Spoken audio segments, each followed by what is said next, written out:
जी बच्चों। अच्छा, आज अगला हमारा कॉन्सेप्ट है वाउचर्स। ये छोटे छोटे कॉन्सेप्ट है, ये सारे समझते चाहिए। Excuse me sir. जी जी सर उसमें सिर्फ डेफिनेशन करनी थी चार्ट ऑफ अकाउंट्स में। जी जी बिल्कुल ठीक है। इसके अलावा ना मैं इसको आपको अपने बने हुए नोट्स भी दे दूंगा, वो छोटे मुख्तसर लिखे हुए, उसको बेशक याद कर लेना। बेशक अभी लिखो ना, वो मैं सारे दे दूंगा आपको, वो पढ़े हुए हैं। सर जी कुछ भी ना लेके अभी हम। फरमाइए। सर मतलब कुछ भी ना लेके अभी, समझ लें।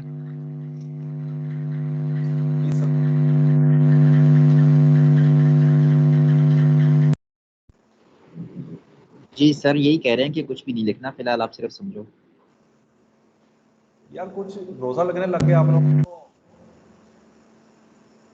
मेरी आवाज आती है ना? ओके कि यस नहीं सर, आती? आपकी आवाज आ रही है। हाँ ऐसे सर आ रही है। यार क्या मतलब, थोड़ा जिगरा पैदा करो यार।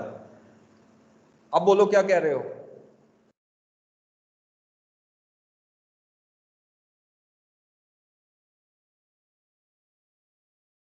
सर वो मैं पूछ रहा था कि कुछ ना लिखे ना, आपके नोट्स मिल जाएंगे, उसमें सब कुछ लिखा होगा। देखो अपना लिखने से एक तसल्ली होती है। हर स्टूडेंट की एक अपनी नेचर होती है ना, मतलब मेरी नेचर ये थी स्टूडेंट के वक्त कि मैं लिखता ज़रूर होता हूँ, ठीक है।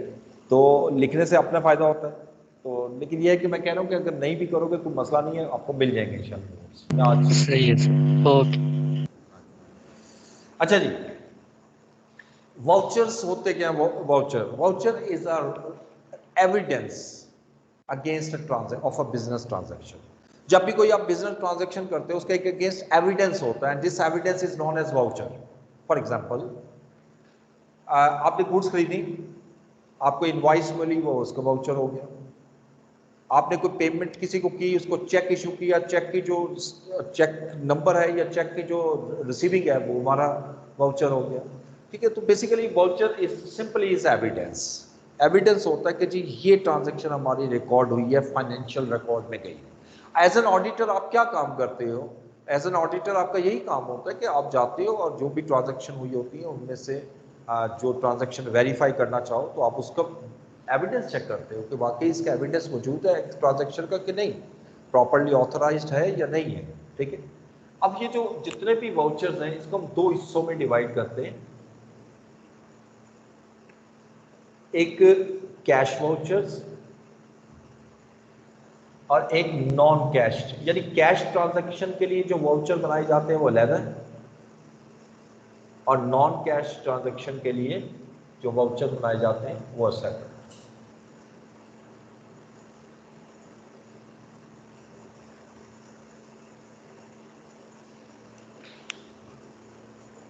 कैश ट्रांजैक्शन में भी दो आते हैं, एक रिसीट वाउचर और एक पेमेंट वाउचर्स।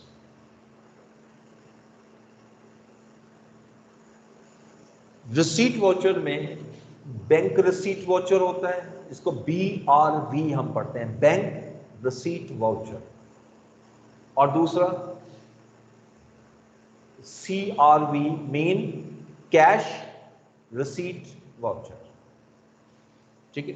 यानी मेन अगर मुझे पेमेंट कैश में रिसीव हो रही है तो मैं कैश रिसीट वाउचर बनाऊंगा, अगर मुझे पेमेंट चेक के थ्रू रिसीव हो रही है तो मैं बैंक रिसीट वाउचर बनाऊंगा, ये फर्क है, ठीक है। और पेमेंट में भी इसी तरह, अगर मैं बैंक के थ्रू पेमेंट कर रहा हूं तो bank payment voucher BPV, bank payment voucher, और अगर कैश के थ्रू पेमेंट कर रहा हूं तो कैश पेमेंट वाउचर। ये चार वाउचर हो गए। और जो नॉन कैश ट्रांजैक्शन है उसके लिए हम JV बनाते हैं, जिसको पूरा नाम देते हैं जर्नल वाउचर, JV। जो नॉन कैश ट्रांजैक्शन है उनके लिए हम मोस्टली JVs बना रहे होते हैं। तो ये ज्यादा से ज्यादा इसमें ये पूछ सकता है, अव्वल तो इसमें से क्वेश्चन कभी भी नहीं आया और मेरा निकाल के इसमें से आएगा भी, क्योंकि ये मुश्किल चीज नहीं है। थोड़ा ये तो बहुत ही आसान है। वाउचर इज एविडेंस कितने किस किस्म के होते हैं? 5 टाइप है। Cash receipt voucher, bank receipt voucher, cash payment voucher, bank payment voucher और जनरल वाउचर। ठीक है। अच्छा, अब इसके अलावा कुछ टर्मिनोलॉजी हैं, उसको भी मैं आपके साथ डिस्कस कर रहा हूं। प्री नंबर्ड एंट्रीज, इसी को मैं लिंक करूंगा जरा, प्री नंबर्ड एंट्री। ऑर्गेनाइजेशन में आप एंट्रीज के फ्लो को कंट्रोल करने के लिए और अपने मॉनिटरिंग सिस्टम को ज्यादा स्ट्रॉन्ग करने के लिए आप नंबरिंग यूज करते हैं। मसलन अब बैंक रिसीट वाउचर की मैं बात करूं, चले बैंक पेमेंट वाउचर की मैं बात करूं, तो हो सकता है एक दिन में 50 वाउचर बन रहे हैं, एक महीने में 1500 वाउचर बन रहे हो। अब मुझे इसमें से एक वाउचर ट्रेस करना है, तो मैं कैसे ट्रेस करूंगा? The best way of tracing is the number, इसलिए हम कहते हैं प्री नंबर।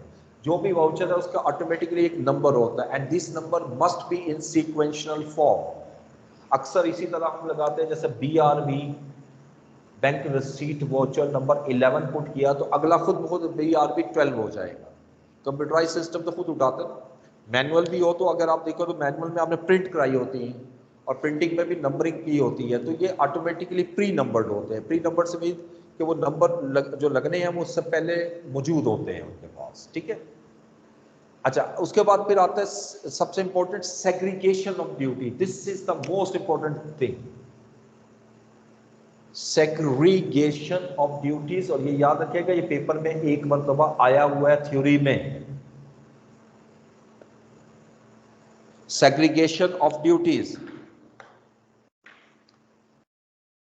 ऑर्गेनाइजेशन में जब भी कोई आप फंक्शन परफॉर्म करते हो, चाहे वो सेल का फंक्शन है, परचेज का फंक्शन है, कैश रिसीट का फंक्शन है, कैश पेमेंट का फंक्शन है, एक्सपेंस का फंक्शन है, वो जो भी आप परफॉर्म कर रहे हो उसको, उसमें कोई ना कोई पर्सन जो इन्वॉल्व होता है, जो भी पर्सन इन्वॉल्व होता है उसके या पर्सन्स इन्वॉल्व होते हैं, उनको बेहतर ये होता है कंट्रोल पॉइंट ऑफ व्यू से कि हम उनको ड्यूटी सेग्रीगेट कर दें। ठीक है। सेग्रीगेशन ऑफ ड्यूटी का फायदा क्या है? अगर आप सेग्रीगेशन नहीं करोगे तो पॉसिबिलिटी क्या है कि एक ही पर्सन 3 टास्क कर रहा है। मिसाल के तौर पे मैंने पेमेंट करनी है, पेमेंट के लिए मुझे 3 स्टेप फॉलो करने हैं। स्टेप नंबर 1, मुझे पेमेंट के लिए पेमेंट यानी इनवॉइसेस पहले लेनी है, यानी इनवॉइसेस लूंगा और उससे मैं चेक प्रिपेयर करूंगा।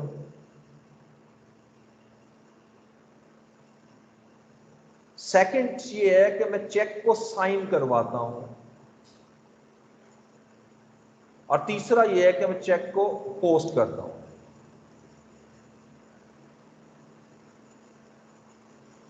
साइन होता है और चेक पोस्ट होता है। अगर एक ही पर्सन खुद इनवॉइस बना रहा है, यानी इनवॉइस से बनाकर चेक खुद बना रहा है, लाइक वो इनवॉइसेस निकालता है कि जी मैंने आज M&P को पेमेंट करनी है, मुल्लर एंड फिप्स को पेमेंट करनी है, तो उसके 3 इनवॉइसें निकाल लीजिए, ये पेमेंट ये ड्यू हो गई, उसने चेक बना दिया। अब चेक बनाकर उसको साइन भी वो कौन कर रहे हैं? खुद। और चेक साइन होने के बाद उसको पोस्टिंग भी कौन कर रहा है? वही पर्सन कर रहा है। Suppose mister A is doing all the task, तो क्या रिस्क क्रिएट हो रहा है? The risk of embezzlement, risk of errors are always there. ये याद रखना है, ये रिस्क बढ़ता जाएगा। सेग्रीगेशन ऑफ ड्यूटीज ये कहते हैं कि जो भी आपका फंक्शन है that shall be separately performed by each person. यानी मिस्टर ए जो है वो चेक बना रहा है, मिस्टर बी चेक को साइन कर रहा है, और मिस्टर सी चेक को पोस्ट कर रहा है। इसका एडवांटेज क्या होगा? एक तो फ्रॉड के चांसेस खत्म हो गए, नंबर 2 एरर के चांसेस भी मिनिमाइज हो गए। यानी अब 3 पर्सन, जिसको हम आम लैंग्वेज में कहते हैं 3 हाथों से निकल के गया है, तो अब भी अगर एरर रह जाए तो बड़ी मुश्किल चीज है। बहरहाल अगर रह जाए तो वो रह भी सकती है, वो इत्तफाकिया हो सकती है, लेकिन बहरहाल इसमें चांसेस कम हो जाते हैं। This concept is known as segregation of duties. Next आइएगा जी, correction of entries. Correction of entries, accounting के अंदर जब भी कोई एरर हो जाए एरर को करेक्ट करने का तरीका क्या है? ये नहीं है जो आप लोग करते हो। आप लोग क्या करते हो? गलती होगी काट दिया, काट के सही कर दिया। अकाउंटिंग में once a mistake is made, no overwriting is allowed. अब तो खैर कंप्यूटराइज सिस्टम है, कंप्यूटर में जैसे ही आपने एंट्री डाली और पोस्ट कर दी, गलत बाद में पता लगा ये तो गलत एंट्री है, आप उसको चेंज नहीं कर सकते। अब मुझे क्या करना है ठीक करने के लिए? एक एंट्री और बनाऊंगा, ऐसी एंट्री बनाऊंगा जो कि वो रॉन्ग इफेक्ट को करेक्ट कर दे, रॉन्ग इफेक्ट को करेक्ट में कन्वर्ट कर दे। ये जो एंट्री है इस पे पूरा एक चैप्टर आएगा हमारा, आई थिंक चैप्टर नंबर 9 10 इस तरह कुछ है, मैं फिलहाल 9 लिख देता हूं। इसमें पूरा एक चैप्टर है, तो इसलिए इसको तो डिस्कस नहीं करेंगे हम। उसके बाद आ जाता है ऑडिट ट्रेल।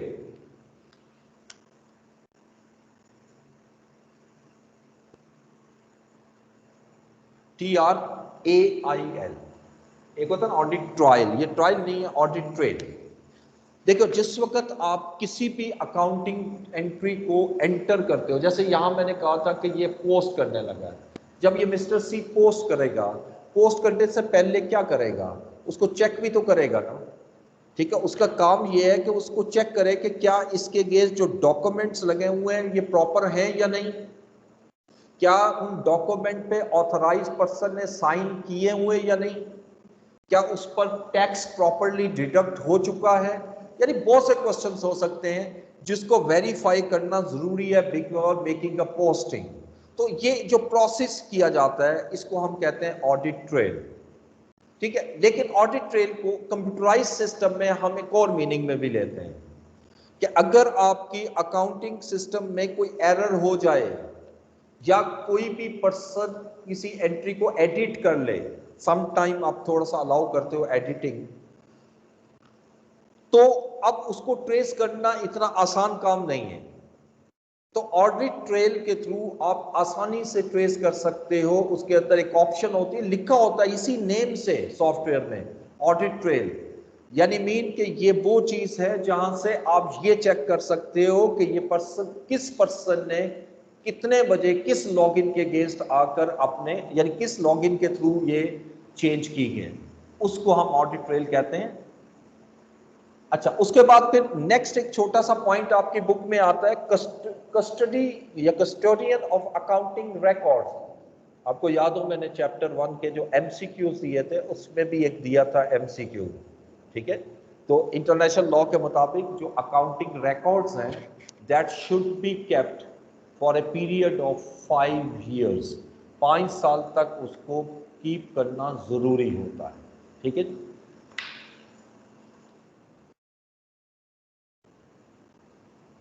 अब आ जाए फाइनेंशियल स्टेटमेंट्स और उसके कंपोनेंट्स।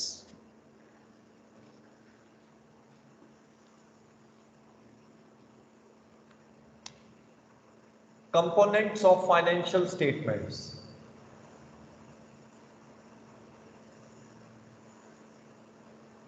ये हिस्सा भी पास पेपर में एग्जामिन हो चुका है one time.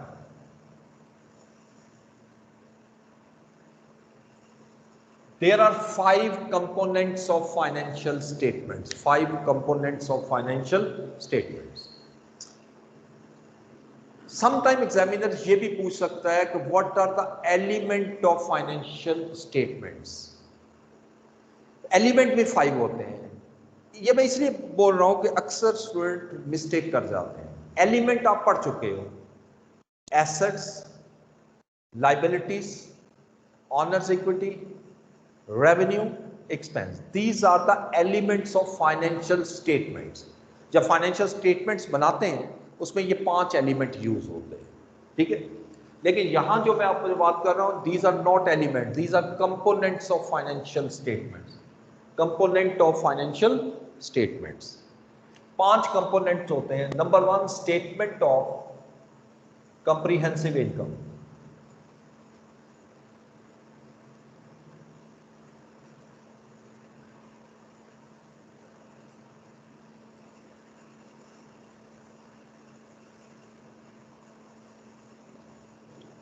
Statement of comprehensive income what is the objective of preparing the statement of comprehensive income?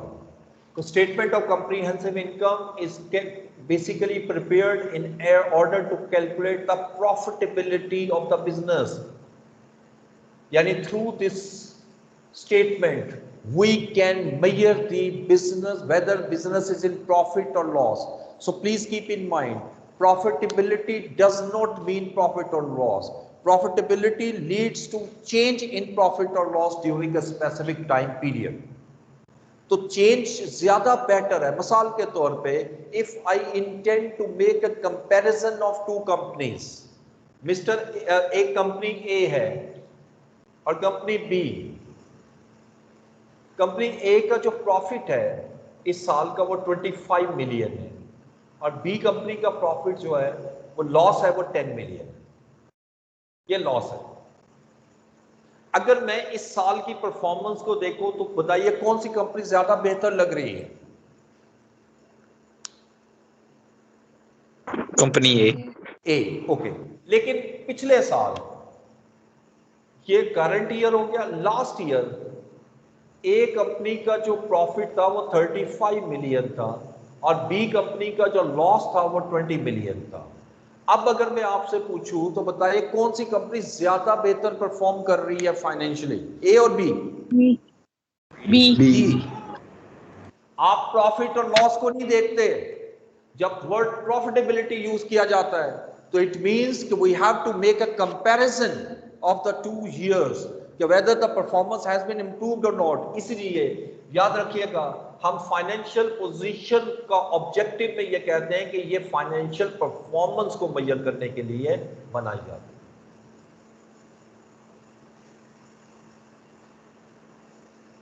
और फर्दर हमारा जो लीगल फ्रेमवर्क है, वो कि हमारे सिलेबस में नहीं है, वो आगे जाके आएगा, लेकिन लीगल फ्रेमवर्क ये क्लियरली कहता है कि जी आप जब भी फाइनेंशियल स्टेटमेंट बनाओगे जिस साल की भी, उससे साथ उसका पिछला साल भी शो करो कंपैरेटिव फिगर. मतलब मैं 2020 के अकाउंट्स बना रहा हूं तो साथ 2019 के भी शो करो.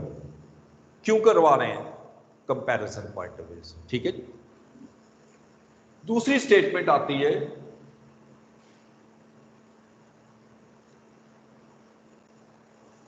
Statement of financial position.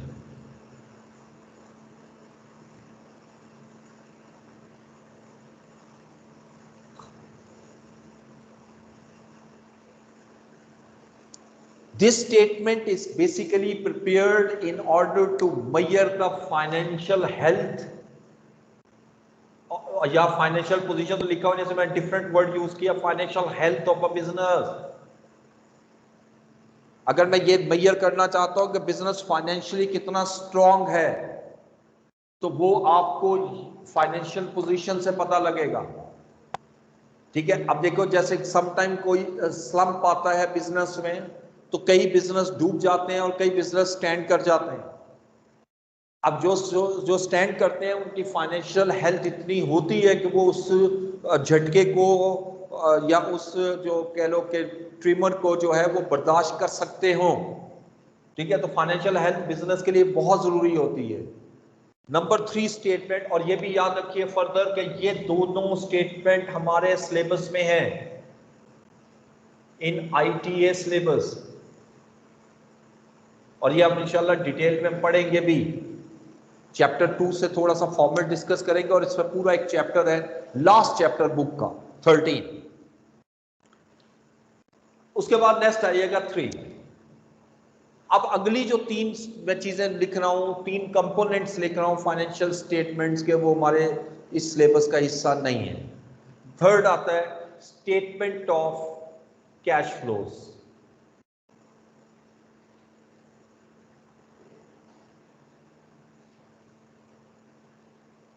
This statement shows the cash position of any company. Cash position, और ये याद रखना है बिजनेस के पॉइंट ऑफ व्यू से cash is more important than profit. Profit भी जरूरी है, मैं इससे डिनाई नहीं कर रहा, लेकिन अगर आप बिजनेस में लॉस में जा रहे हो और आप कैश फ्लो अपना मेंटेन रख पा रहे हो तो आप सरवाइव कर जाओगे. और अगर आप बिजनेस प्रॉफिट में है लेकिन कैश फ्लो प्रॉब्लम क्रिएट हो रही है, इसका मतलब आपका जो कंट्रोल सिस्टम है वो स्ट्रांग नहीं है, अल्टीमेटली ये आपके बिजनेस को प्रॉब्लम क्रिएट करेगा। ठीक है, तो इसलिए कैश पोजीशन को मेजर करना बिजनेस के लिए बहुत जरूरी है। इवन एक बुक में तो यहां तक मैंने पढ़ा कि वो लिखता है कि cash is like a blood in the body. हमारे जिस्म में जो खून है, जो हरकत कर रहा है, मूव कर रहा है, वो इस तरह है जैसे बिजनेस में कैश है। कैश की उतनी अहमियत है बिजनेस में जितनी ब्लड की अहमियत एक बॉडी में है। ठीक है, उसके बाद नेक्स्ट आएगा नंबर 4। अच्छा, स्टेटमेंट ऑफ कैश फ्लो जो है ये आप स्टार्ट करोगे FAR 1 से। ये FAR 1 में है आपके सिलेबस में।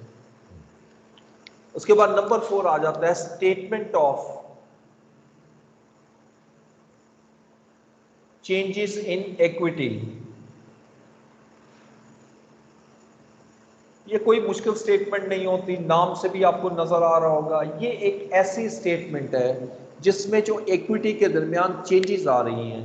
इक्विटी मतलब साल के शुरू में इक्विटी क्या थी, ड्यूरिंग द इक्विटी इंक्रीज हो रही है या डिक्रीज हो रही है, वो सारी चेंजेस जो है वो जिस स्टेटमेंट के थ्रू आप मेजर करते हो उसको हम कहते हैं statement of changes in equity. ठीक है, ये आप FAR 1 और FAR 2 दोनों में पढ़ोगे। 1 और 2 ये दोनों बुक्स के सिलेबस में। FAR 2 कंपनी लेवल पे चला जाता है। और number 5 notes to the accounts.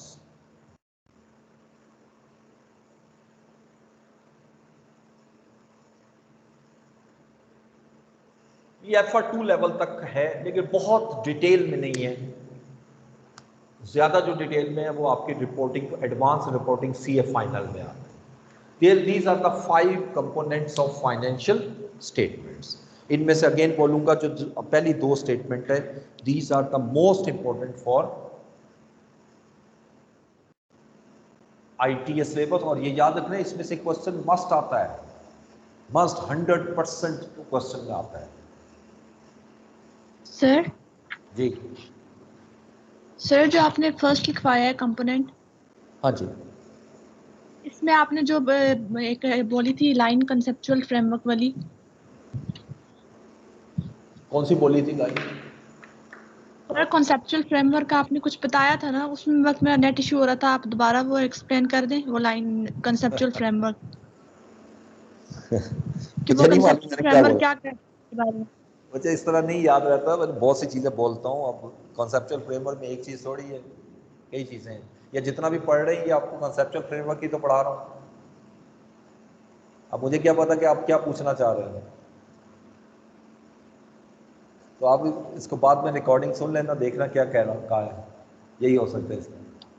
Okay sir. ठीक है,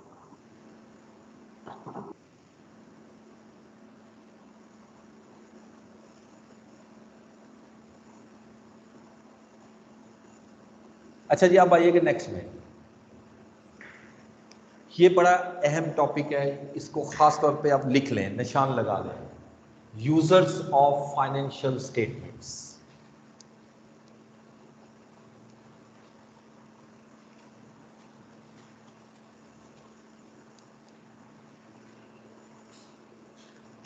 यूजर्स ऑफ फाइनेंशियल स्टेटमेंट्स,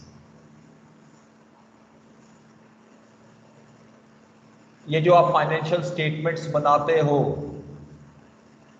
वैसे तो सारी स्टेटमेंट इंपॉर्टेंट है लेकिन फर्स्ट 2 को जी अगर मैं चलो बात कर लूँ, इन 2 की खास तौर पर बात कर लूँ, तो मुख्तलिफ आपने ये इंफॉर्मेशन यूजर को देनी होती है। Who are the users? Users are any person, any entity who has direct or indirect relation with that company, जो जिसका हमारी कंपनी के साथ किसी ना किसी तरीके से रिलेशन है और उसको हमारी कंपनी से कोई ना कोई बेनिफिट लेना है या हमें बेनिफिट देना है, वो सारा का सारा हमारा इस कंपनी का यूजर कहलाएगा। ठीक है, अब कितने यूजर होते हैं देखते जाएं। Management is a user,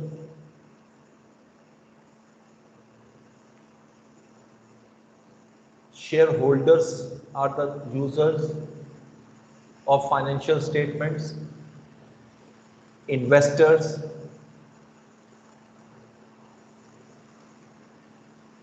potential investors,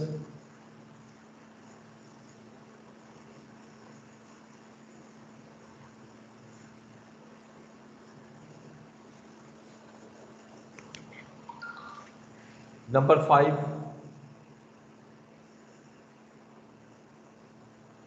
customers, suppliers, 7, lenders,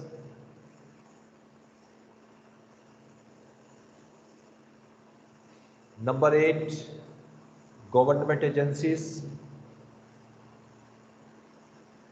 and number 5, 9 and last is public. एक सौ अक्सर लिखते हैं public at large. There are 9 users of financial statement. अच्छा, अब बेसिकली ये वो लोग हैं जिनको फाइनेंशियल इंफॉर्मेशन चाहिए किसी भी कंपनी के हवाले से। अब तमाम लोगों को सारी ये इंफॉर्मेशन जो जितने भी चाहिए इक्वल नहीं चाहिए, हर एक का इंफॉर्मेशन का जो इंफॉर्मेशन वे है वो डिफरेंट होगा। ज़रूरी नहीं है कि किसी को तमाम इंफॉर्मेशन चाहिए हो, उसको अपने इंटरेस्ट के मुताबिक डिसाइड करना होता है कि मैं किसको कौन सी इंफॉर्मेशन लूँ और कौन सी इंफॉर्मेशन ना लूँ। अच्छा, एक चीज़ याद रखनी है कि मैं 4 वर्ड पहले लिख दूँ और उसके बाद इसकी हम डिस्कशन कर लेते हैं। एक वर्ड तो हम पढ़ चुके हैं, प्रॉफिटेबिलिटी, ये तो मैं डिस्कस कर चुका हूँ। एक वर्ड होता है लिक्विडिटी।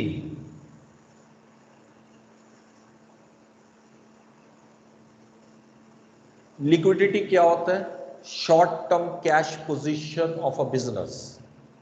यानी अगर मैंने ये देखना है कि बिजनेस की शॉर्ट टर्म कैश पोजीशन क्या है, उसको लिक्विडिटी कहेंगे।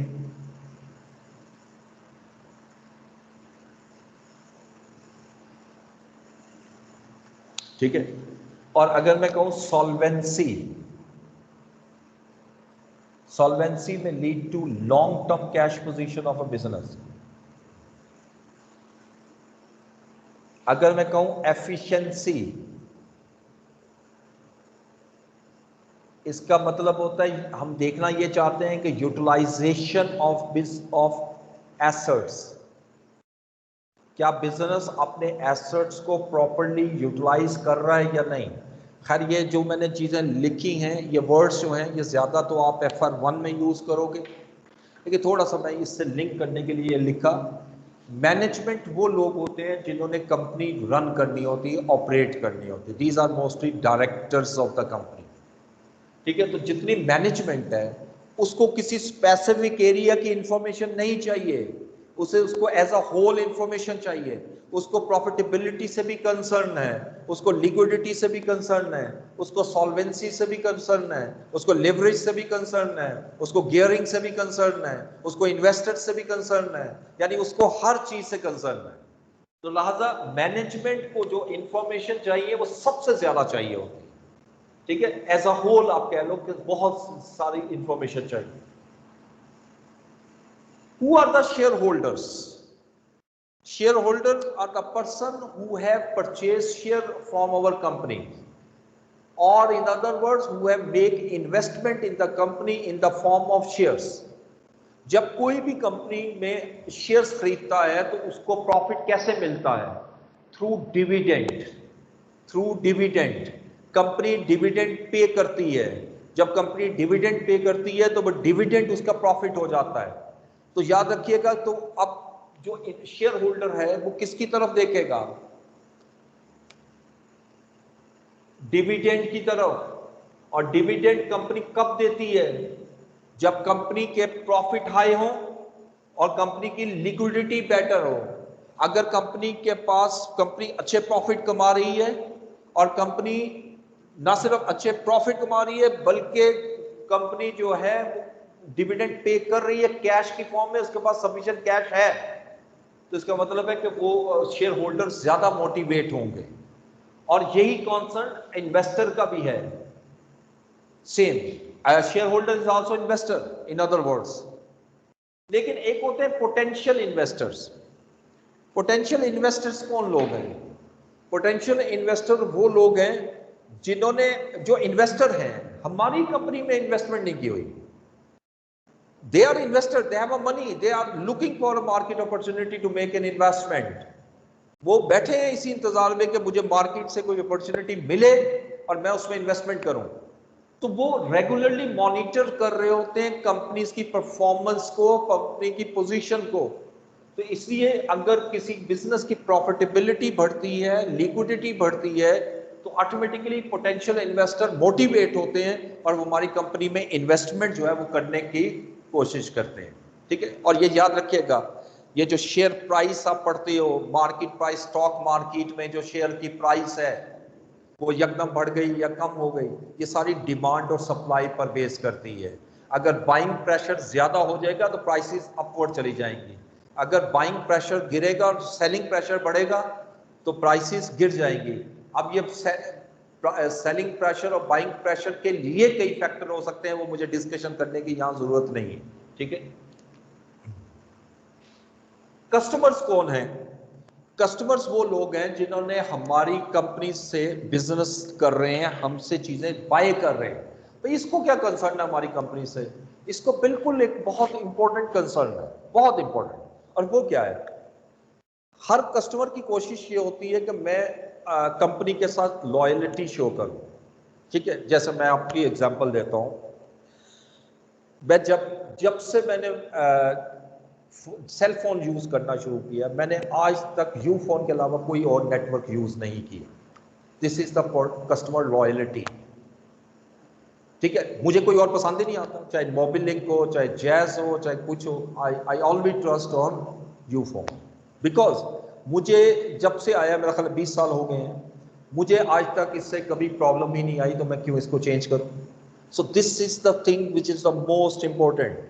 कस्टमर का रिलेशन कंपनी के साथ क्रिएट होना बहुत इंपॉर्टेंट हो। तो कस्टमर जज करते हैं कौन ज्यादा अच्छी सर्विसेज दे रहा है। अब यहाँ पे तो हम चूंकि फाइनेंशियल की बात कर रहे हैं, तो फाइनेंशियल के पॉइंट ऑफ व्यू से कस्टमर सिर्फ ये देखेगा कि कंपनी के पास, कंपनी की फाइनेंशियल हेल्थ स्ट्रॉन्ग है या नहीं, फाइनेंशियल पोजीशन स्ट्रॉन्ग है या नहीं। ये ना हो कि कल कंपनी कोई ये प्रोडक्ट बंद कर दे या किसी और प्रोडक्ट को ऐसा ले आए जो कि मेरे लिए फिजिबल ना हो। ठीक है, तो चूंकि customer long term relation create करना चाहता है, मगर इतनी बात याद रखिएगा, कस्टमर सिर्फ और सिर्फ फाइनेंशियल नहीं देखता। या तो खैर हम सिर्फ फाइनेंशियल डिस्कस कर रहे हैं ना, कस्टमर नॉन फाइनेंशियल फैक्टर को इग्नोर नहीं करता। अगर एक आप जिससे कोई चीज बाय करें, ठीक है, और अगर वो आपसे अच्छे तरीके से डील ना करे, आप कभी भी उसके पास नहीं जाएंगे, कभी भी नहीं जाएंगे। ठीक है, एक सिंपल लॉजिक देता हूं, बल्कि एग्जांपल भी समझ लो। लाहौर की एग्जांपल मैं दे रहा हूं। हमारे नेबर में 2 जनरल स्टोर होते थे, दोनों बड़े अच्छे चलते थे और बड़े सक्सेसफुल थे। तो कुछ अरसे के बाद देखने में ये आया कि एक जो जनरल स्टोर है, हालांकि वो उस तरह थोड़ा सा वॉल्यूम में कम था, आप इस तरह कह लो कि उसका जो स्केल था वो उससे थोड़ा सा लो था। ठीक है, लेकिन उसके पास रश बहुत ज्यादा हो, बहुत ज्यादा रश, और दूसरे के पास कम, हालांकि एक ही था। सो मैंने क्या ऑब्जर्व किया कि उस पर्सन के जो इखलाक थे, वो जो बोलने का अंदाज था, वो इतना प्यारा था कि लोग उसी की तरफ आते थे। यानी वो किसी को इग्नोर नहीं कर रहा, उसके सामने 10 बंदे भी खड़े हैं तो उस 10 से हंस के और बड़े तरीके से सबको हैंडल कर। This is the quality. ठीक है, that is the customer needs for non financial. ठीक है, फिर कस्टमर क्वालिटी को भी देखेगा, वो इससे भी अहम चीज है। आप बेशक हंस के बात कर लो, क्वालिटी घटिया सी दे दो, वो अगली दफा तो आपके पास आएगा ही नहीं। ठीक है, तो quality of the product is also very important, वो कस्टमर उसको भी जज करेगा। एनी सप्लायर्स को कंसर्न ज्यादा हो सकता है, क्योंकि सप्लायर्स वो लोग हैं जिन्होंने हमें सप्लाई की है, यानी हमारी कंपनी ने उनको पैसे देने, तो ये उनकी लिक्विडिटी को लाजमी चेक करेंगे। शॉर्ट टर्म कैश पोजीशन, क्या उसके पास सफिशिएंट कैश है कि वो लायबिलिटी पे कर सके। ठीक है, लेंडर्स जो हैं ये वो लोग हैं जिन्होंने हमें लोन दिए हुए, ये लोन नहीं है, ये सप्लायर्स हैं जिन्हें गुड्स दी हुई है, ये भी मेरी लायबिलिटी है, ये भी लायबिलिटी है। ठीक है, तो ये बेसिकली सॉल्वेंसी से कंसर्न है, इनको शॉर्ट टर्म से ज्यादा लॉन्ग टर्म से कंसर्न है कि अगर हो सकता है अगर वो 10 साल के लिए कंपनी को लोन देना चाहें तो वो ये देखे कि यार एक दो साल तो पेमेंट कर सकता है, बाद में पे नहीं कर सकता तो फिर तो वो कभी भी नहीं लोन देंगे ना। इसलिए अगर वो लिक्विडिटी सिर्फ मैयर करें तो शॉर्ट टर्म पोजीशन तो उनकी अच्छी नजर आ रही है, तो इसलिए उसको शॉर्ट टर्म के साथ साथ लॉन्ग टर्म पोजीशन को भी मैयर करना पड़ेगा। देन फिर आ जाता है गवर्नमेंट एजेंसीज। यहां पर गवर्नमेंट एजेंसीज का मतलब है वो गवर्नमेंट एजेंसी जैसे FPR है जिन्होंने टैक्स कलेक्ट करना है। अब उनका कंपनी के साथ बड़ा डायरेक्ट रिलेशन है, चाहे वो वैट हो, वैल्यू एडेड टैक्स, या आपका डायरेक्ट टैक्स हो। तो टैक्स बेसिकली किस पे लगता है? अब वैट किस पे लगता है? सेल्स पर। तो गवर्नमेंट को कंसर्न किससे होगा कि क्या इसकी सेल बढ़ रही है या नहीं, क्योंकि जितनी सेल बढ़ेगी ऑटोमेटिकली उसको गवर्नमेंट को टैक्स भी ज्यादा मिलेगा, और डायरेक्ट टैक्स प्रॉफिट में मिलता है। यहां गवर्नमेंट ये देखेगी कि कंपनी की प्रॉफिटेबिलिटी कितनी है। अगर प्रॉफिटेबिलिटी बढ़ रही है गवर्नमेंट को टैक्स ज्यादा मिलेगा, प्रॉफिटेबिलिटी कम हो रही है गवर्नमेंट को टैक्स कम मिलेगा। ठीक है, आखिर में आ जाता है पब्लिक। अच्छा, पब्लिक क्या है? पब्लिक वो ऑब्वियसली सारे जितने हम लोग रह रहे हैं सब पब्लिक है, उसका कंपनी से क्या लेना देना। ना मैं उसकी कोई प्रोडक्ट खरीद रहा हूं, ना वो मुझसे खरीद रहे हैं। कई कंपनीज ऐसी हैं जिनसे मेरा कोई ताल्लुक ही नहीं, आपका कोई ताल्लुक नहीं। आपका कुछ काफी कंपनी से ताल्लुक हो सकता है, मिसाल के तौर पे आप मिल्क पैक खरीद रहे हो, इसका मतलब आप उसके कस्टमर हो नेस्ले के, ठीक है। लेकिन कई कंपनीज ऐसी हैं जिसका हो सकता है आप बिल्कुल यूज नहीं कर रहे हो। तो यहां पर मतलब वो नहीं है। यहां पर एक और मीनिंग लेते हैं, जितनी कंपनीज होती है ना उनकी एक रिस्पॉन्सिबिलिटी होती है जिसको कहते हैं कॉर्पोरेट सोशल रिस्पॉन्सिबिलिटी।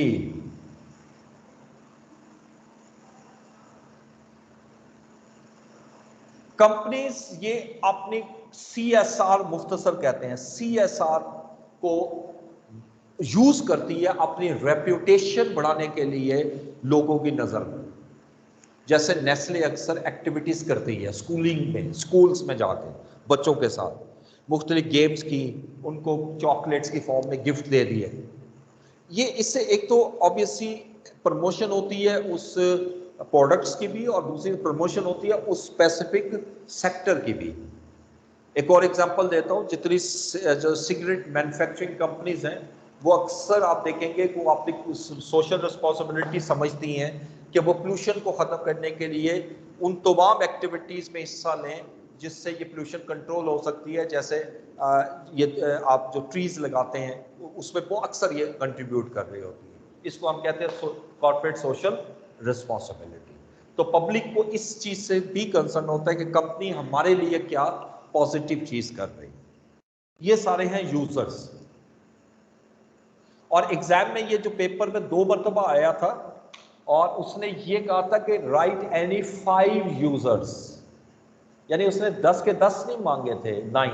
उसने कहा था सिर्फ और सिर्फ आप बता दो कि टोटल 5 यूजर कौन से हैं। तो इन्हीं में से जो हमसे आसान लगे वो लिख दो।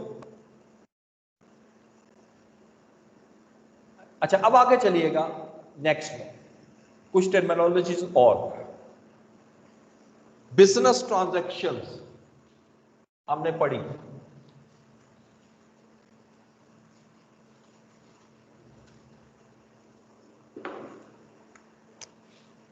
क्या होती business transactions?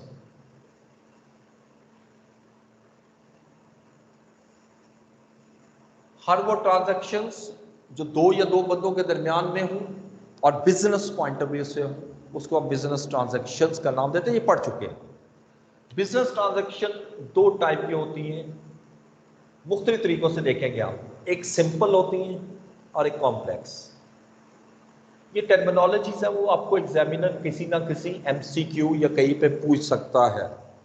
What is simple transaction and what is a complex transaction? बहुत सिंपल ऐसी ट्रांजैक्शन जो नॉर्मल रिकरिंग नेचर की हो और उसमें कोई कॉम्प्लेक्सिटी ना हो। मिसाल के तौर पे purchase goods from Aslam, purchase goods for cash, goods sold for cash, Mr. A invested ₹20,000 into business.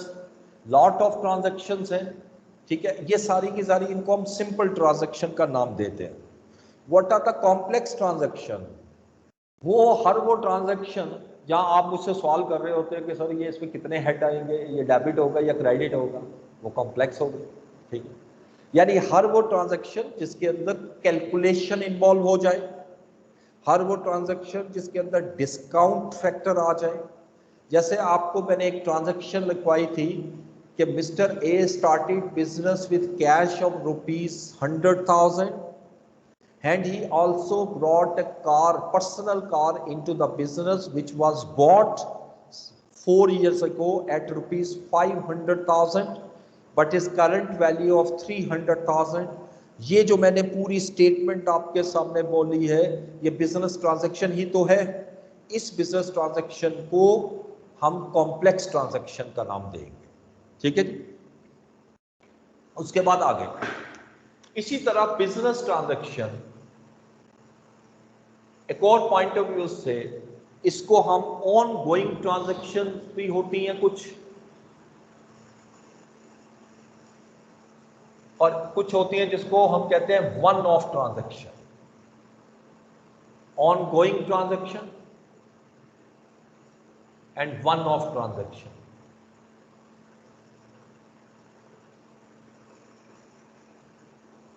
What is ongoing transaction?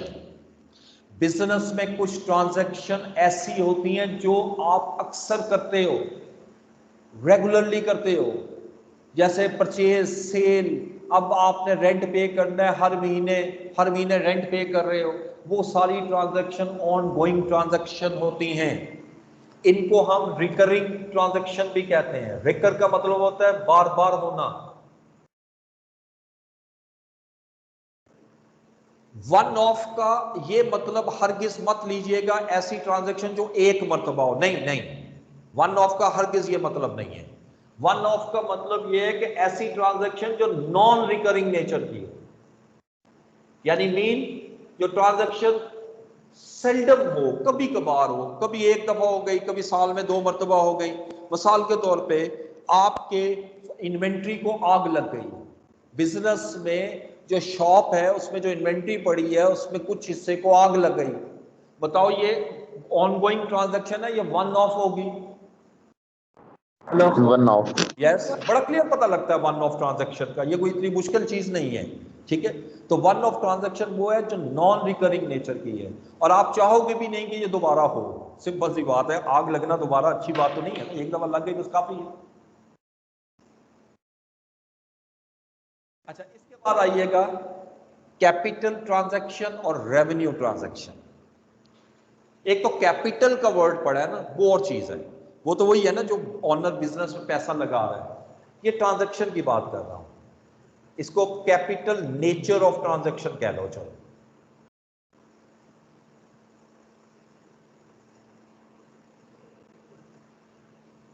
और रेवेन्यू नेचर ऑफ ट्रांजैक्शन।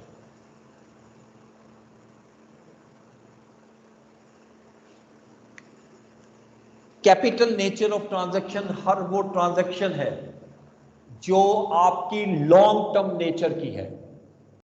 अगर आप कोई भी ऐसी ट्रांजैक्शन करते हो जो लॉन्ग टर्म नेचर की है, वो कैपिटल नेचर ऑफ ट्रांजैक्शन कहलाएगी। मिसाल के तौर पे आपने प्लांट बाय किया, अब ये ट्रांजैक्शन है, प्लांट जो बाय कर रहे हो, प्लांट का बेनिफिट कई सालों तक मिलेगा, इसलिए उसको मैं कैपिटल नेचर ऑफ ट्रांजैक्शन कहूंगा।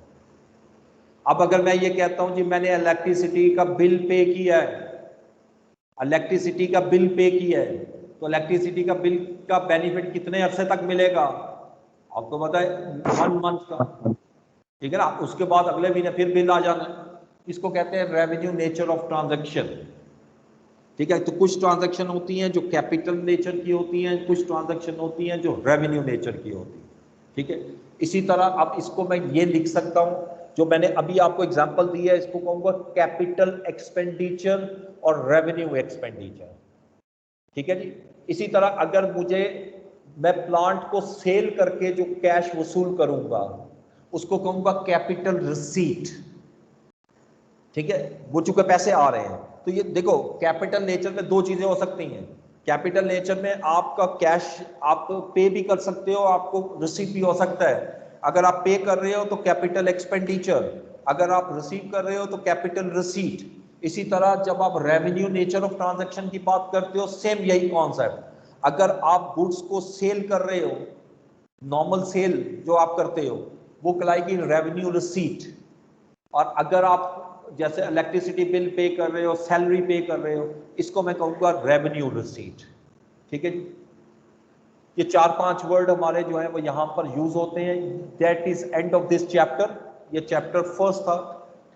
और चैप्टर 2 जो है वो जरा ट्रिकी है, थोड़ा सा बोरिंग है, लेकिन उस चैप्टर 2 एक इतना इंपॉर्टेंट चैप्टर है एमसीक्यूज के पॉइंट ऑफ व्यू से, जिसमें एग्जामिनेशन में 1-2 एमसीक्यू जरूर देता है, 2 to 3 मार्क्स। अब आप कहोगे 2 और 3 मार्क्स क्या मैटर करते हैं? प्रोफेशनल स्टडीज के अंदर 1 मार्क भी बहुत इंपॉर्टेंट है। जैसे कल भी मैंने कहा था 49% मीन 0%, 50% मीन 100%। ठीक है, तो इसलिए इसको इंपॉर्टेंस उतनी ही देनी है। तो कल इंशाल्लाह इसको हम डिस्कस करते हैं।